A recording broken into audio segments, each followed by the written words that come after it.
Running a Fever, Episode 432, Screentime and Your Health, Part 1, The Sedentary Trap.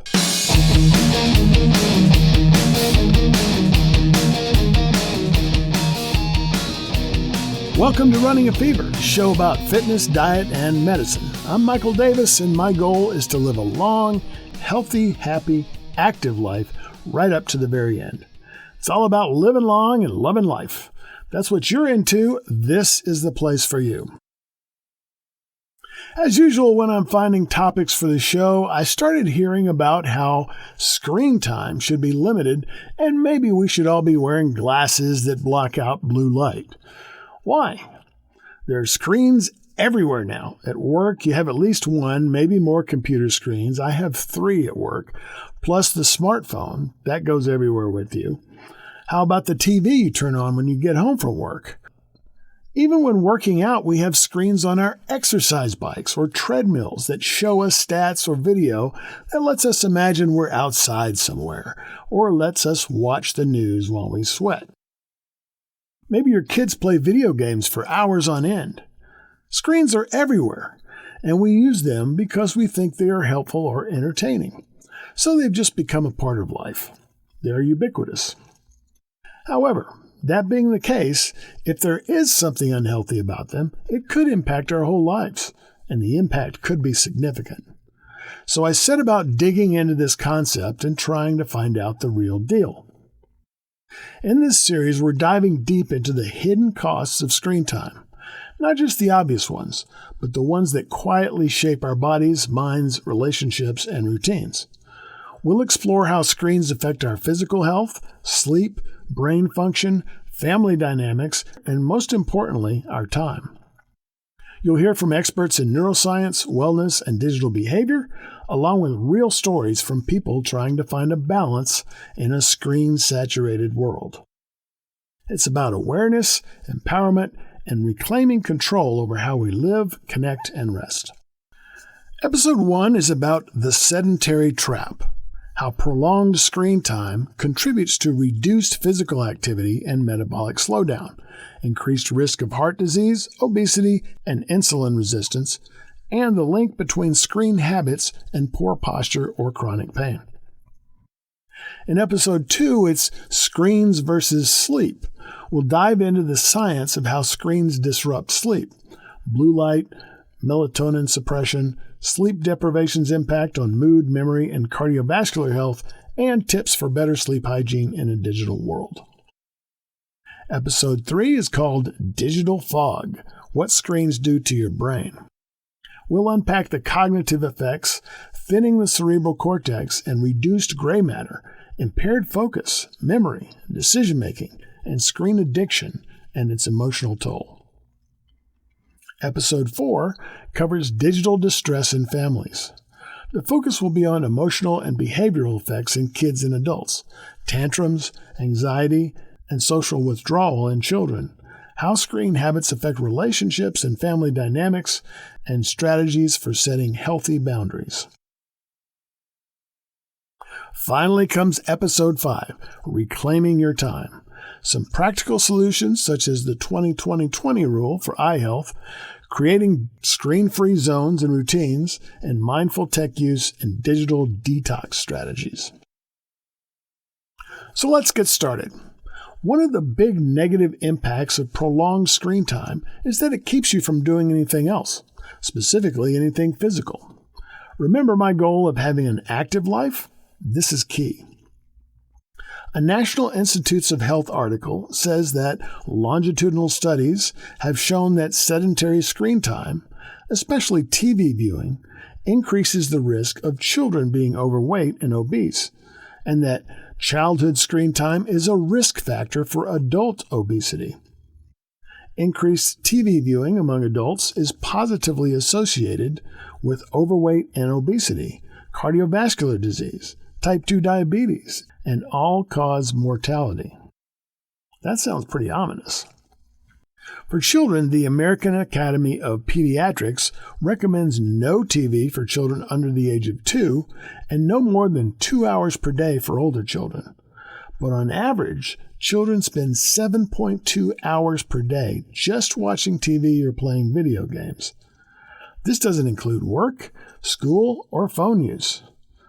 For adults, it's 2.8 hours per day, which is about half of an adult's leisure time. The tendency toward remote work offers some interesting opportunities for study of the subject.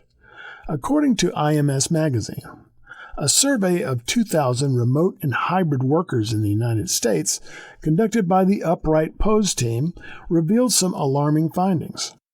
54% of these workers estimated that they had reduced their mobility during work hours by 50% or more in the past year, with 63% reporting that they only walked to the bathroom or kitchen during a typical remote workday. While the flexibility of working from home is convenient and life-changing for many, prolonged inactivity can be problematic if one does not make an effort to exercise. Sitting for long periods, as many remote workers do, can increase the risk of developing blood clots, which can travel through the veins, block blood flow to the heart, and potentially cause a heart attack. Fortunately, physical inactivity and sedentary behavior are modifiable risk factors, meaning that measures can be taken to reduce the chances of developing cardiovascular disease and other conditions. Taking proactive steps to ensure adequate daily physical activity can make a significant difference in your overall health and well-being. Your heart will thank you for it. An increase in screen time, or ST, is reportedly associated with the insulin resistance and obesity in children, according to the medical journal Diabetes. Insulin resistance is a complex condition in which your body doesn't respond as it should to insulin, which is essential for regulating blood sugar levels. It's also associated with obesity, cardiovascular disease, etc., which are all exacerbated by a sedentary lifestyle. If your screen time is associated with inactivity, you're missing out on all the benefits of exercise. These are not limited to decreased obesity and heart health. Exercise also reduces your risk of chronic diseases like type 2 diabetes, osteoporosis, and some types of cancer. Weight training exercise helps strengthen bones and reduce the risk of fractures. Exercise helps build and maintain muscle mass, improving overall physical function. It reduces stress, improves sleep quality, enhances cognitive function, and increases self-esteem and body image. It improves immune function, energy levels, and extends lifespan. The list goes on and on. Well, this should be no surprise. It's key to one of the three things this show is all about: fitness. Apart from just the time displacement aspect, there are other ways in which too much screen time can make you more sedentary. Activities like gaming or scrolling overstimulate your brain's reward pathways. This can make you less motivated to seek out activities that require more effort for a rewarding feeling, such as physical exercise. Also, the blue light emitted from screens can disrupt your body's circadian rhythm by suppressing melatonin, the sleep hormone. Poor sleep quality can decrease your energy levels and willpower, making you less likely to want to exercise. Mental fatigue is a byproduct of time using TV, computer, and smartphone devices. The constant stimulation can overload your sensory system and deplete your mental energy. This leaves you with less mental reserve to overcome the initial effort required to start a workout, particularly if you're already feeling low on focus and motivation. Social media can sometimes lead to unhealthy comparisons of self with others. The term, you might have heard it, is comparing your insides to someone else's outsides. The curated and often unrealistic fitness content on social media can be demotivating. Instead of feeling inspired, some people feel discouraged by constant comparisons to highly edited or unrealistic body ideals. On this show, we've discussed at length the power of habit. Habits are powerful, and excessive screen time reinforces a sedentary lifestyle. The convenience and instant gratification of technology make it a strong competing habit against exercise, which often involves delayed gratification. So how can we counteract the intrusion of screens into our goal of having an active life? The first way to do this is pretty obvious. Limit your screen time. Establish screen-free time.